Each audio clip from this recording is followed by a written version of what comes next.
प्रधानमंत्री मोदी ने सदन में खड़े होकर एक बार फिर देश को डराना शुरू कर दिया है। वे कह रहे हैं कि देश को कोरोना जैसी बड़ी चुनौतियों के लिए तैयार रहना होगा।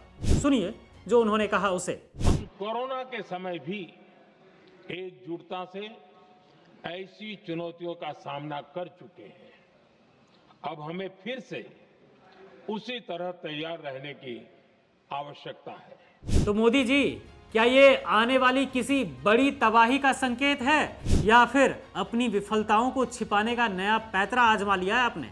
लोग अभी रसोई गैस की लाइनों में धक्के खा ही रहे हैं और आपने फिर से डर का माहौल बनाना शुरू कर दिया है। क्या देश को एक बार फिर उसी गर्त में धकेलने की तैयारी है जहां पिछली बार लाखों लोगों ने अपनों को खोया था? सूरत, जो गुजरात मॉडल का चेहरा कहा जाता था, वहां आज हाहाकार मचा हुआ है। एलपीजी की भारी किल्लत और ब्लैक मार्केट में आसमान छूती कीमतों ने प्रवासी मजदूरों की कमर तोड़ दी है। उधना रेलवे स्टेशन पर उत्तर प्रदेश और बिहार के मजदूरों की लंबी लंबी कतारें लगी हैं।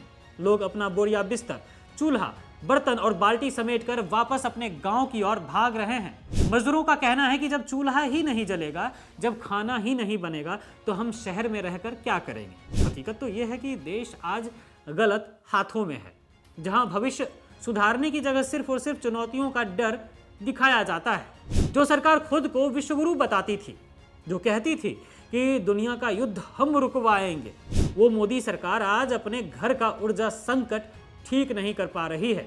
ये कैसा विकास है भाई, जहां इंसान को एक गैस सिलेंडर के लिए अपना रोजगार छोड़कर पलायन करना पड़ रहा है। पिछली बार जब चुनौतियां आई थी, तब देश ने जो मंजर देखा वो आज भी रूह कपा देता है। अब फिर से उन्हीं हालात की बात करना जनता को डराता है। भस्मासुर पार्टी यानी कि बीजेपी के नेता क्या अब जनता को एक बार फिर बेसहारा छोड़ने वाले हैं? क्या ये मान लिया जाए कि मोदी सरकार ने महंगाई और किल्लत के आगे घुटने टेक दिए हैं? सिलेंडर की लाइन से अगर फुर्सत मिल जाए तो अगली आपदा के लिए भी तैयार हो जाइएगा, क्योंकि प्रधानमंत्री जी का इशारा तो यही कह रहा है कि अच्छे दिन तो आए नहीं, लेकिन बुरे दिन एक बार फिर दस्तक दे रहे हैं। साहब, हवाई दावों और विदेशी दौरों से पेट नहीं भरता है जनता का। जनता को सस्ता सिलेंडर चाहिए, रोजगार चाहिए और सुरक्षा चाहिए। गुजरात से लेकर दिल्ली तक आज हर तरफ अफरा तफरी का माहौल है पूरे देश में। एक तरफ लोग गैस के लिए तरस रहे हैं और दूसरी तरफ सत्ता के गलियारों में बैठकर बड़ी बड़ी भविष्यवाणियां की जा रही हैं। क्या यही वो नया भारत है जिसका सपना दिखाया गया था, जहां गरीब और गरीब होता जा रहा है और मध्यम वर्ग लाइनों में लगकर अपनी किस्मत को कोस रहा है?